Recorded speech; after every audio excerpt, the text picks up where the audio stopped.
नमस्कार दोस्तों, मैं आपका दोस्त vision all exam YouTube channel में आपका स्वागत करता हूं।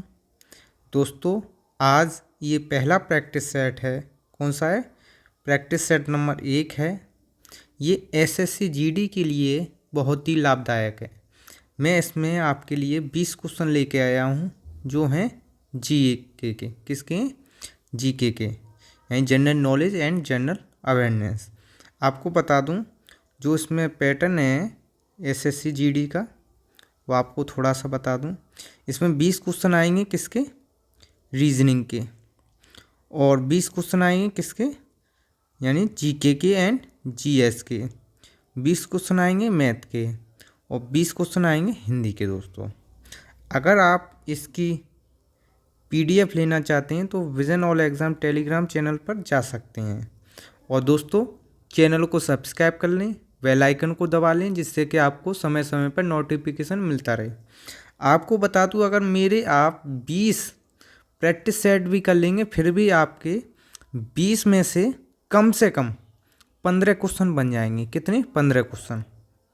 मैंने इसमें क्वेश्चन कराने की, एक तरह से मात्र क्वेश्चन कराने की कोशिश नहीं की है। इसमें जौन सा क्वेश्चन आया है उसकी मैं जड़ तक गया हूँ। कहाँ तक? जड़ तक। कहाँ तक गया हूँ दोस्तों? जड़ तक। और दोस्तों, पहले क्वेश्चन पे पहुँचने से पहले मैं आपसे एक बार फिर से कहूँगा कि चैनल को सब्सक्राइब कर लें, बेल आइकन को दबा लें, जिससे कि आपको समय समय पर नोटिफिकेशन मिलता रहे जब भी मैं टेस्ट डालूँ। जैसा कि पहला क्वेश्चन है दोस्तों, कन्नौज की लड़ाई खालिस्तान में लड़ी गई थी, यानी कब, किस वर्ष में जो कन्नौज की लड़ाई है किस वर्ष में लड़ी गई थी। आपको इसके लिए 30 सेकंड का समय मिलता है। आप इस क्वेश्चन को लगाएं और कमेंट बॉक्स में अपना जो आंसर है वो उसको पिन करें, यानी कौन सा आप ए बी सी जौन सा भी लगाना चाहते हैं लगाएं। तब तक मैं इस क्वेश्चन का ऑपरेशन कर रहा हूँ। जैसा कि पहला है कन्नौज की, किसकी? कन्नौज की लड़ाई। कौन सा है दोस्तों? कन्नौज की लड़ाई। इसको दूसरे नाम से भी जाना जाता है। इसको दूसरा नाम है यानी बिलग्राम का युद्ध। कौन सा? बिलग्राम का युद्ध। अपना आंसर कमेंट बॉक्स में दें। बिलग्राम का युद्ध। दूसरा नाम क्या है इसका? बिलग्राम का युद्ध। आपको बता दूं ये कब लड़ा गया था, वो तो आप बताएंगे कब लड़ा गया था। मैं इसमें और कुछ बता रहा हूँ। और कुछ ये शेर शाह और हुमायूं के बीच लड़ा गया। किसके? शेर शाह सूरी और हुमायूं के वैसेस हुमायूं, यानी हुमायूं के बीच लड़ा गया। इसमें शेर शाह की विजय हुई, यानी जीत गए शेर शाह सूरी। और जीतने के बाद इन्होंने आगरा और दिल्ली पर एक तरह से जीत हासिल की और उस पर अधिकार कर लिया। कहाँ पर? आगरा और दिल्ली पर। और दिल्ली पर इन्होंने अधिकार जमा लिया। ये तो रही इनकी। अब आपने अगर आंसर दे दिया है तो आपका चेक करते हैं कि आंसर ठीक है कि गलत है। इसका जो युद्ध हुआ था वो हुआ था 17 मई। कब दोस्तों? 17 मई 1940 को। ठीक है, ये हो गया इसका ऑपरेशन। तो इसका आंसर क्या है? 1500, सॉरी, इसका आंसर है 1540। हमने 1940 लिख दिया, कितना है? 1540। आगे देखते हैं। आगे है कुछ युद्ध हैं इम्पोर्टेंट, मैंने उनको लिया है। जैसे देवरा का युद्ध। किसका? देवरा का युद्ध। ये हुआ था 1532 ईस्वी में और हुमायूं और लोदी के बीच में। लेकिन इसमें कौन जीता? हुमायूं। आगे बात करें चौसा का युद्ध। ये कब हुआ था? 1539 में। किसके? हुमायूं और शेर शाह के बीच में। इसमें कौन जीता था दोस्तों? शेर शाह। अगला कन्नौज का युद्ध या बिलग्राम का युद्ध, ये कब हुआ था? 1540 में। और इसको हुमायूं और शेर शाह के बीच में हुआ था। इसमें शेर शाह जीता था और जीतने के बाद उसने आगरा और दिल्ली को अपने अंडर ले लिया। अगला है सरहिंद का युद्ध। ये कब हुआ था? 1555 में। हुमायूं और सिकंदर के बीच में। इसमें कौन जीता था? हुमायूं। इनको एक दो बार देखेंगे क्लास को तो आपको ये हो जाएगा। और सबसे पहले मैं फिर कहूँगा कि चैनल को सब्सक्राइब कर लें, बेल आइकन को दबा लें, जिससे कि आपको समय समय पर नोटिफिकेशन मिलता रहे। दोस्तों आगे चलते हैं अगले क्वेश्चन पर। अगले क्वेश्चन की बात करें कि मोती मस्जिद इन विश्व धरोहर स्थलों में से किस में स्थित है। ये पूछ रहा है जो मोती मस्जिद है कहाँ पर स्थित है। आपको मिलते हैं 30 सेकंड। कितने? 30 सेकंड। आप इसमें अपना आंसर देखें कि कौन सा आप लगा सकते हैं। अब मैं इसका ऑपरेशन कर रहा हूँ। ऑपरेशन यह है, भारत में जो मोती मस्जिद है, क्या है? मोती मस्जिद ये हैं 2। कितनी है? 2 हैं मोती मस्जिद। आपको बताएंगे। आप अपना आंसर कमेंट बॉक्स में दें। मैं इसका ऑपरेशन कर रहा हूँ। एक तो है दिल्ली में, कहाँ पर है? एक है दिल्ली में दोस्तों। एक कहाँ पर है? दिल्ली में। दूसरी कहाँ पर है? आगरा में। जो दिल्ली वाली है इसको बनवाया था किसने? औरंगजेब ने। किसने बनवाया था? औरंगजेब ने। औरंगजेब ने। और इसको बनवाया था शाहजहाँ ने। इसको किसने बनवाया? शाहजहाँ। ये दोनों ही मुग़ल बादशाह थे। कौन से? मुग़ल बादशाह। मुग़ल बादशाह औरंगजेब और मुग़ल बादशाह शाहजहाँ। जो ये बनवाई थी, ये कहाँ पर है? ये दिल्ली में है। और कहाँ पर है? लाल किले के परिसर में। कहाँ पर? लाल किले के परिसर में। ठीक है दोस्तों। और ये भी किले के परिसर में है। जो शाहजहाँ वाली है ये भी लाल किले के परिसर में स्थित है। एक तरह से लाल किले में स्थित है या परिसर में, इसको आप लाल किला ही रहने दें। यानी किस में? लाल किले में। लाल किले में स्थित है। तो इसका आंसर क्या होगा? ये। आप अपना आंसर चेक करें, आपका ठीक है कि गलत है। मैं तो कह रहा हूँ आप एक पेज लेके बैठें। कौन सा? एक पेज। उस पर लिख लें 1 2 3 ऐसे 20 तक लिख लें। और आप जो भी आप अपना आंसर दे रहे हैं उसको, जैसे आपने ए का ए दिया, इसका बी दिया, और अपना चेक भी करता जाइए कि आपका ठीक है कि गलत है। अब इधर बात करते हैं अकबर। अब मैंने जितना भी स्थापत्य है मुग़ल काल का वो सारा एक ही में कर दिया है। जैसे अकबर ने जैसे आगरा में क्या बनवाया? आगरा का किला। जो आगरा का किला है वो किसने बनवाया था? अकबर ने। और एक जहांगीर का महल बनवाया, एक अकबरी महल, ये आगरा में। फतेहपुर सीकरी में बुलंद दरवाज़ा, दीवान आम, दीवान खास, जामा मस्जिद और जहांगीर महल, मरियम महल, ये किसने बनवाए? ये अकबर ने। ये तो सारा कुछ है अकबर का। एक और बात देख लें, आगरा में आगरा का किला, जहांगीर का महल और अकबर महल, अकबरी महल, बुलंद दरवाज़ा, दीवान आम, दीवान खास, जामा मस्जिद, जहांगीर महल, मरियम महल। उसके बाद जो जहांगीर है उसने क्या बनवाया? अकबर का किला जो सिकंदरा में है वो किसने बनवाया था? अकबर ने। अकबर का सिकंदरा, सॉरी, अकबर का मकबरा, जहाँ पर अकबर की जो मृत्यु की कुछ अस्थियाँ हैं या उनके जो फूल बोलते हैं वो कहाँ पर है? सिकंदरा पे। वहीं पे उनकी वो समाधि बनी हुई है। किनकी? अकबर की, सिकंदरा में। ये आगरा में है सिकंदरा। कहाँ पर है सिकंदरा? ये सिकंदरा आगरा में है।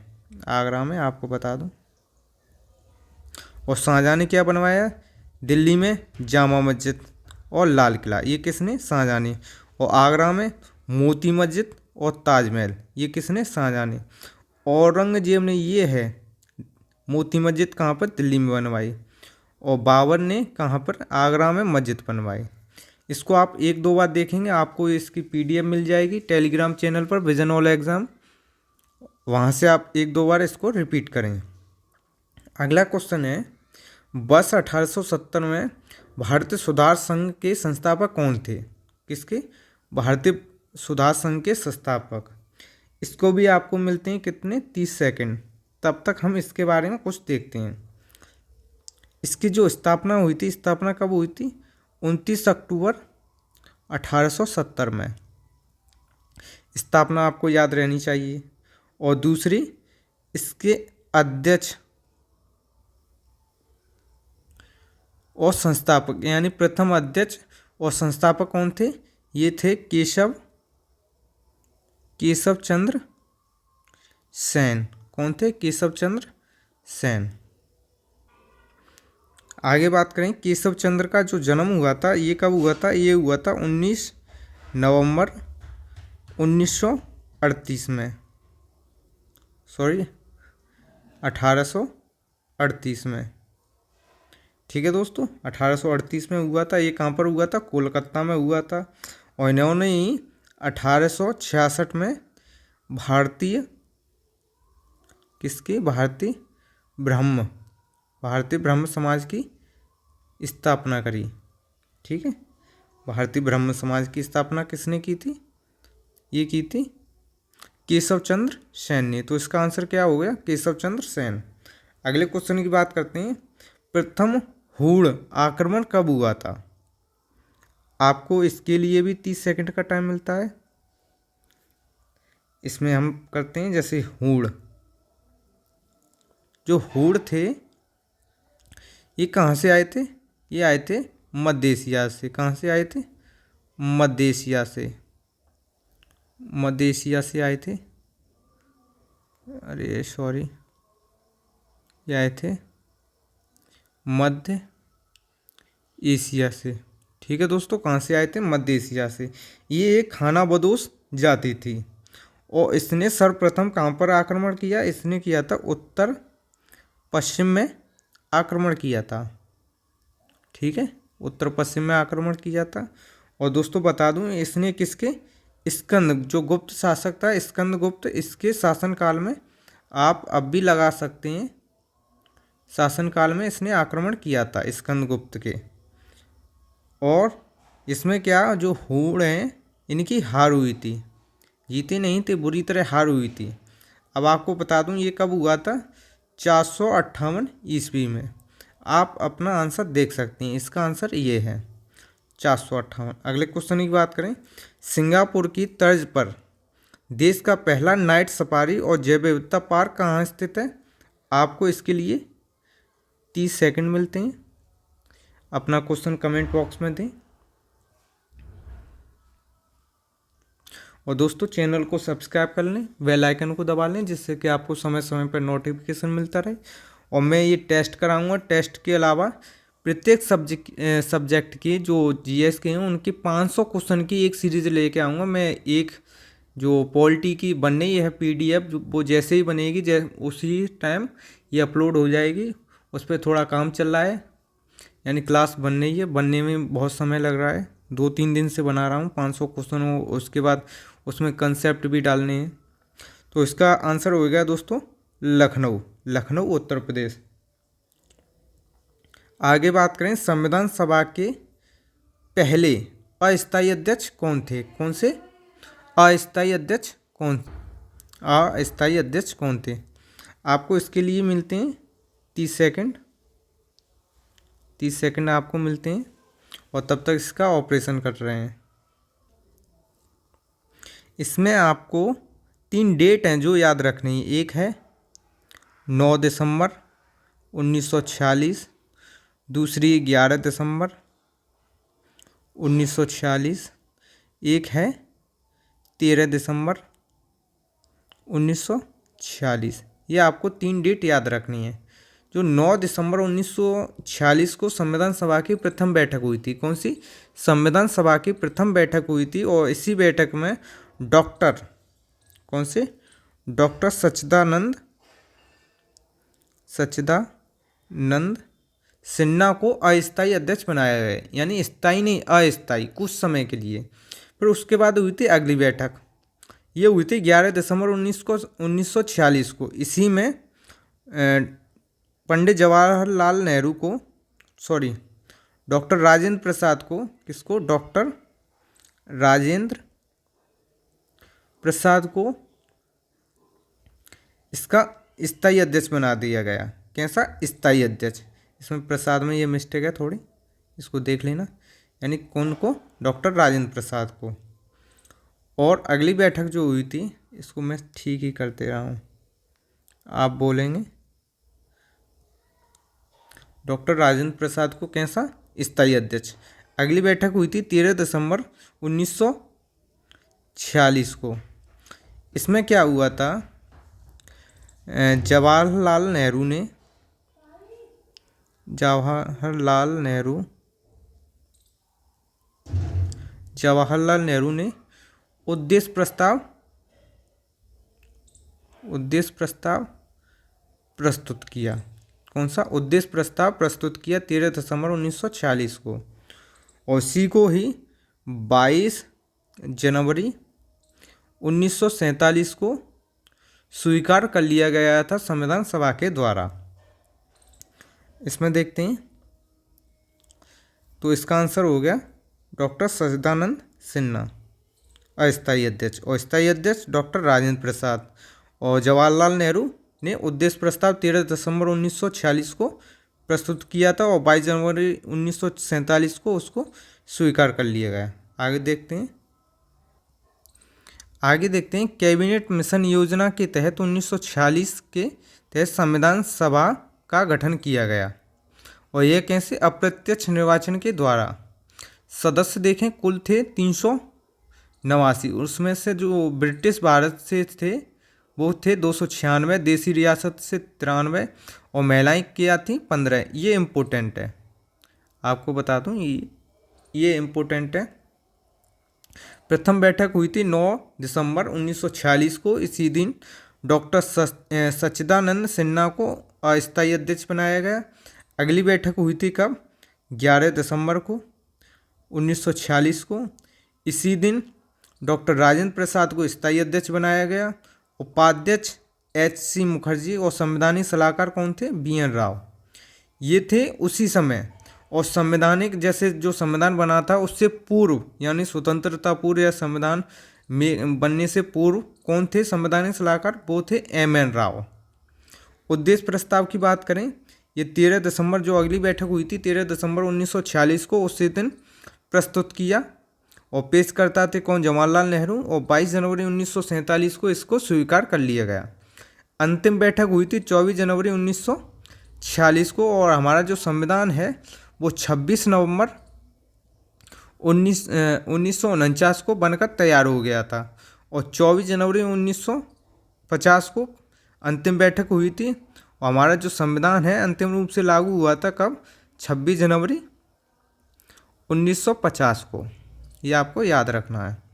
आगे देखते हैं, अगला है राज्यसभा की कुल सदस्य संख्या कितनी है? आपको इसके लिए मिलते हैं 30 सेकंड। और इससे पहले दोस्तों चैनल को सब्सक्राइब कर लें, बेल आइकन को दबा लें। और क्या, कुछ नहीं, इतना ही काफ़ी है आपके लिए। बस आप इतना ही कर लें, चैनल को सब्सक्राइब कर लें, बाकी का मैं करूँगा और आपको कुछ नहीं करना है। अब इसमें देखते हैं संसद देखते हैं। संसद के 2 सदन हैं। कितने हैं दोस्तों? 2। एक तो है इसको, एक है लोकसभा, दूसरी है दोस्तों राज्यसभा। लोकसभा में जो मैक्सिमम सदस्य हैं, कितने? मैक्सिमम और दूसरे मिनिमम। मैक्सिमम हो सकते हैं 550, लेकिन अभी मिनिमम नहीं, वर्तमान में। कब? वर्तमान में कितने? 245। इसमें से 530 सदस्य हो सकते हैं स्टेट से और 20 हो सकते हैं कहाँ से? यूटी से। राज्यसभा की बात करें, इसमें जो मैक्सिमम है वो कितने हो सकते हैं? मैक्सिमम 250, वर्तमान में 245 हैं। और इसमें से 245 हैं, इसमें से 12 मनोनीत होते हैं और 12 के बाद बचे 233, ये चुने जाते हैं स्टेट प्लस यूटी से। तो इसका आंसर हो जाएगा 250। कितने हैं कुल सदस्य? 250 हो सकती है। आगे बात करें राज्यसभा। जो राज्यसभा है अनुच्छेद कितने में? 80 में। इसका गठन हुआ था 3 अप्रैल 1952 को। कब हुआ था दोस्तों गठन? 3 अप्रैल 1952 को। इसकी जो प्रथम बैठक हुई थी वो हुई थी 13 मई 1952 को। ये क्वेश्चन आ चुका है, वो पूछा भी जाता है बहुत सारा। इसको बोलते हैं उच्च सदन। उच्च सदन यानी बड़ों का सदन, और इसमें बड़े लोग बैठते हैं। और ये कैसा है? स्थायी सदन है। और जो लोकसभा है वो कैसा है, अस्थायी, उसको भंग किया जा सकता है, इसको भंग नहीं कर सकते हैं। सदस्य संख्या निर्धारित कितनी है, 250, उसमें से 12 मनोनीत होते हैं, 238 निर्वाचित होते हैं, कहाँ से, स्टेट प्लस यूटी से, यानी केंद्र शासित प्रदेशों से। वर्तमान में 245 में, उनमें 12 मनोनीत हैं और 233 का निर्वाचन होता है, कहाँ से, स्टेट प्लस यूटी से, यानी राज्य प्लस केंद्र शासित प्रदेश। सदस्य निर्वाचित होने की न्यूनतम आयु कितनी है, 30 वर्ष। सदस्य काल कितना है, 6 वर्ष। जो राज्यसभा होता है उसका पदेन सभापति कौन रहता है, उपराष्ट्रपति। 1/3 सदस्य प्रत्येक 2 वर्ष में सेवानिवृत्त हो जाते हैं, यानी समाप्त हो जाते हैं। प्रथम सभापति कौन था, डॉक्टर सर्वपल्ला राधाकृष्ण। इसका जो निर्वाचन होता है राज्यसभा में, इसमें वोट कौन डालते हैं, वोट डालते हैं जो राज्यों के विधानसभा के सदस्य होते हैं वो। और ये अप्रत्यक्ष प्रणाली से होता है, अनुपातिक पद्धति, एकल संक्रमणीय गुप्त मतदान के द्वारा। आगे बात करें, द्विसदनी विधायिका का अर्थ क्या है। आपको इसके लिए भी 30 सेकंड मिलते हैं, कितने, 30 सेकंड। इसको देखते हैं। संसद के आपको बता दूं कितने, 2 भाग हैं, लोकसभा और राज्यसभा। आपका इतने ही में हो गया, यानी द्विसदनी विधायिका का मतलब है जिसमें निचला और ऊपरी सदन हो। कौन सा, निचला और ऊपरी सदन हो। तो इसमें निचला कौन सा है, ये है, लोकसभा कैसा है, निचला सदन है, और ये ऊपरी सदन है, ऊपरी। ये जनता का सदन है, ये राज्य का प्रतिनिधित्व होता है। तो इसका आंसर ये हो गया। आगे बात करें, हमने इसी में लोकसभा ले ली है। लोकसभा की बात करें, लोकसभा ये आर्टिकल कितने में, 81 में। लोकसभा 81 में, राज्यसभा 80 में, और संसद है 79 में। ये इसके आर्टिकल। निम्न सदन ये कैसा है, निम्न सदन है, अस्थायी है, इसको भंग किया जा सकता है, भंग करता है राष्ट्रपति की सलाह, राष्ट्रपति करता है, और उसको सलाह किसकी, मंत्रिपरिषद की सलाह लेनी पड़ती है। सदस्य अधिकतम कितने हो सकते हैं, 550, उसमें से 530 राज्यों से, 20 यूटी यानी संघ शासित प्रदेशों से। वर्तमान में 543 हैं। अब 543 का मतलब क्या है, जो 2 थे आंग्ल भारतीय, कितने, 2 थे आंग्ल भारतीय, उनको ख़त्म कर दिया गया। वो किया था 26 जनवरी 2020 से, जो आंग्ल भारतीय थे उनको ख़त्म कर दिया गया है। तो इसमें 524 राज्यों से और 19 यूटी से। सदस्य निर्वाचित होने की न्यूनतम आयु कितनी है, 25 वर्ष। आगे बात करें, सदस्यों का कार्यकाल कितना है, 5 वर्ष। कितना है दोस्तों, 5 वर्ष। प्रथम अधिवेशन कब हुआ था, 13 मई 1952 को। प्रथम अध्यक्ष लोकसभा अध्यक्ष कौन थे, जीवी मावलकर, यानी गणेश वासुदेव मावलकर। प्रथम महिला अध्यक्ष मीरा कुमार। आगे बात करते हैं, अगला क्वेश्चन है, घटकों के बीच गुरुत्वाकर्षण द्वारा भारी मात्रा में एक साथ एकत्र हुए तारे, धूल के कण और गैस को क्या कहते हैं। इसको 30 सेकंड मिलते हैं आपको। सिंपल क्वेश्चन है, ये कह रहा है तारे, तारों, धूल के कण और गैस, इसको क्या बोलते हैं, इसको बोलते हैं आकाशगंगा। क्या बोलते हैं दोस्तों, आकाशगंगा।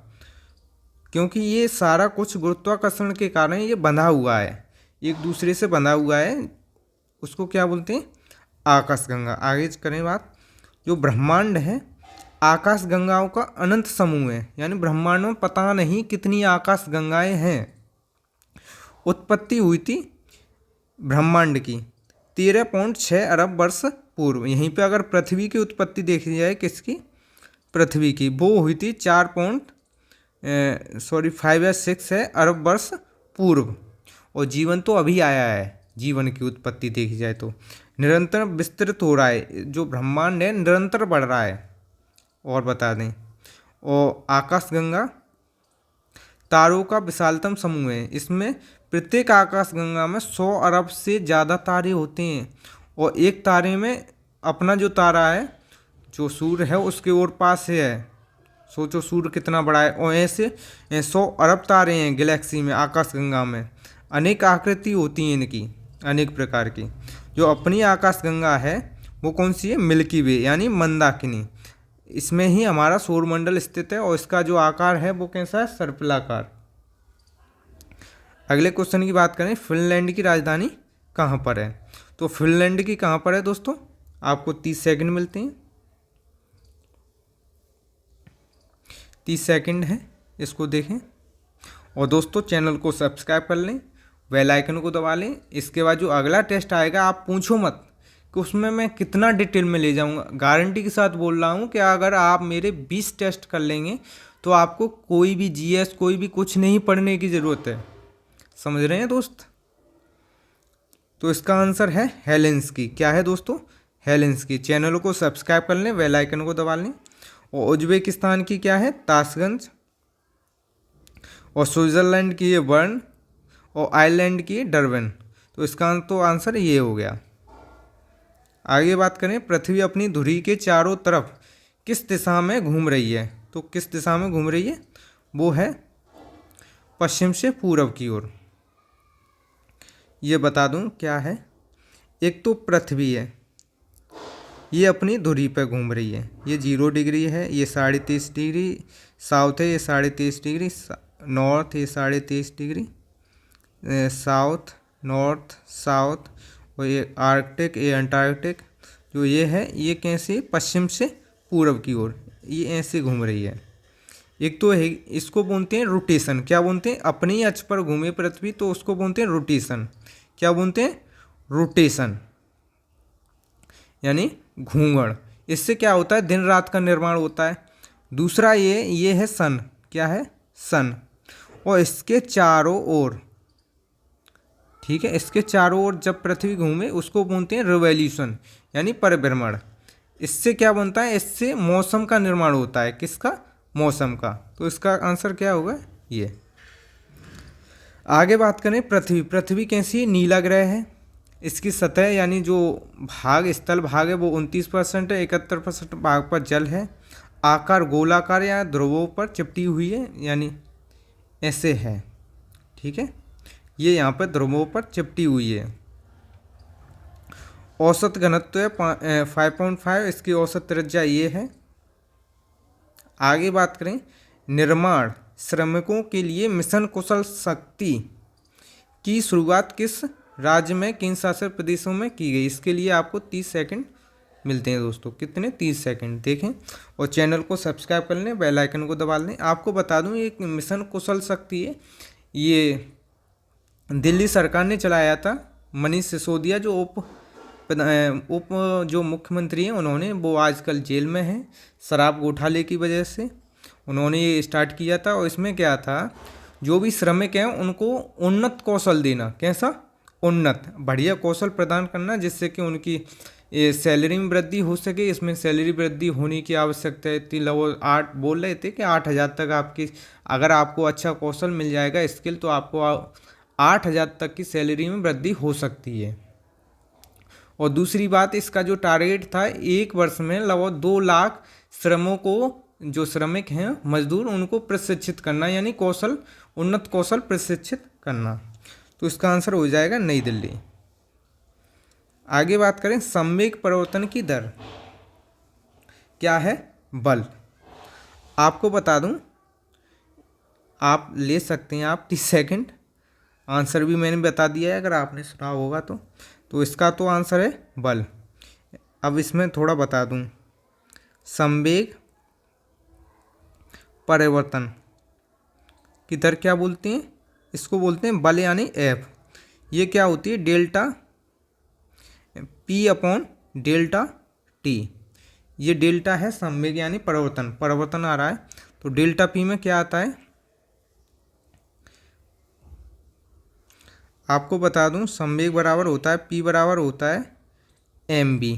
क्या होता है? M B, mass upon velocity. तो इसमें क्या है?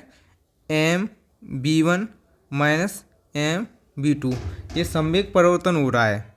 पहले स्पीड ये थी, फिर ये हो गई, यानी इसमें परिवर्तन हो रहा है। ये किसके साथ? डेल्टा टी के साथ परिवर्तन हो रहा है। तो इसमें से अगर हम m कॉमन ले लेंगे तो इसमें बचेगा b1 minus b2 upon delta T. तो इसी को बोलते हैं क्या, एसिलरेशन, यानी त्वरण। प्रारंभिक गति माइनस अंतिम गति बट्टे कितना समय लग रहा है वो, तो उसको क्या बोलते हैं, एसिलरेशन। तो इसका आंसर हो जाएगा F बराबर ma। तो यहाँ से F बराबर ma निकल के आता है। ये क्या है, बल। यहाँ देखते हैं संवेग। संवेग क्या है, द्रव्यमान इंटू वेग यानी वेलोसिटी। राशि सदिश है और इसका मात्रक है मीटर पर सेकंड। ये न्यूटन का द्वितीय नियम है, जिसमें किसी वस्तु पर आरोपित बल उस वस्तु के द्रव्यमान तथा वस्तु के बल की दिशा में उत्पन्न त्वरण के गुणनफल के, यानी जो त्वरण है, त्वरण इसमें ए आ जाएगा, इसके वो होती है गुणनफल। तो F बराबर ma, ये आ गया। अगला क्वेश्चन है, निम्नलिखित तत्वों में से किसका गलनांक सबसे कम होता है। 30 सेकंड है आपके लिए, आप लगा सकते हैं इसको। दोस्तों चैनल को सब्सक्राइब कर लें, बेल आइकन को दबा लें। और अगर आप इस क्लास को अगर आप लाइव देखना चाहते हैं तो आप कमेंट बॉक्स में लिख सकते हैं कि इसको लाइव चलाएं।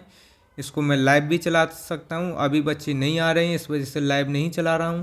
अगर आप देखेंगे लाइव, अगर आपकी इच्छा है, कमेंट में जब तक 100 बच्चे नहीं लिखेंगे कि इसको लाइव चलाएं तब तक ये लाइव नहीं चलेगी। ठीक है, आप रिकॉर्ड देखें, अगर आपको अच्छी लग रही है तो आप लाइव के लिए बोल सकते हैं। इसका आंसर है ब्रोमीन। क्या है, ब्रोमीन। ब्रोमीन का गलनांक सबसे कम होता है और सबसे ज़्यादा किसका होता है, कैल्शियम का। आगे बात करें, सबसे हल्की धातु कौन सी है, लिथियम। सबसे भारी धातु कौन सी है, ओशियम। सबसे कठोर धातु कौन सी है, क्रोमियम। कोशिका के किस हिस्से में प्रोटीन बनाया जाता है। 30 सेकंड मिलती हैं आपको। इसमें ये है, आप इसको भी पढ़ सकते हैं।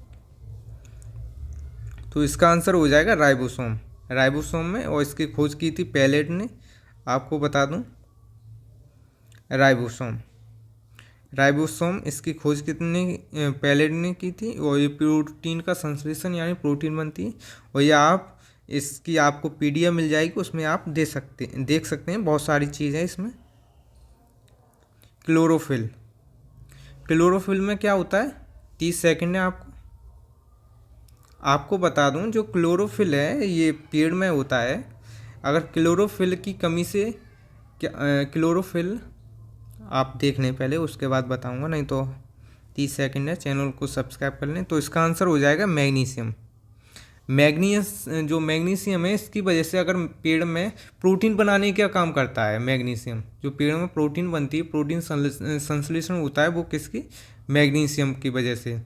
और क्लोरोफिल यानी क्लोरोप्लास्ट से क्या होता है, प्रकाश संश्लेषण की प्रक्रिया होती है, पड़ित लवक। आपको बता दूं, जो Mg है मैग्नीशियम, अगर इसमें इसकी जो पेड़ में कमी हो जाएगी तो पेड़ का जो पत्ते हैं वो, उसका कलर क्या हो जाएगा, पीला हो जाएगा। उसको क्लोरोसिस बोलते हैं। क्लोरोसिस एक रोग हो जाता है जिसमें जो पेड़ है या पौधा है उसके पत्ते पीले पड़ जाते हैं। वो किसकी वजह से, मैग्नीशियम की वजह से पड़ते हैं। तो इसका आंसर क्या हो गया, मैग्नीशियम। आगे बात करें, अगस्त 2022 में गुस्तावो पेट्रो किस दक्षिण अमेरिकी देश के पहले राष्ट्रपति, तो वो कहाँ के, कोलंबिया। इसका आंसर ये हो गया। अगले क्वेश्चन की बात करें, भारत ने हाल ही में किस रोग के परीक्षण के लिए स्वदेशी रूप से विकसित पहली RT-PCR किट बनाई गई है, वो किसके लिए, मंकी पॉक्स के लिए। इसका आंसर ये हो गया। आगे बात करें, जून 2022 के दौरान gas authority of India limited का नया चेयरमैन कौन है, संदीप कुमार गुप्ता। आगे बात करें, केंद्रीय कृषि एवं किसान कल्याण मंत्री नरेंद्र सिंह तोमर ने किस राज्य में शहर परीक्षण प्रयोगशाला का, ये है नागालैंड। ये आपके क्वेश्चन ख़त्म होते हैं। 20 क्वेश्चन आप चेक कर सकते हैं और इसको मैंने डिटेल में बताया है। और दोस्तों चैनल को सब्सक्राइब कर लें, बेल आइकन को दबा लें, जिससे कि आपको समय समय पर नोटिफिकेशन मिलता रहे। नमस्कार दोस्तों।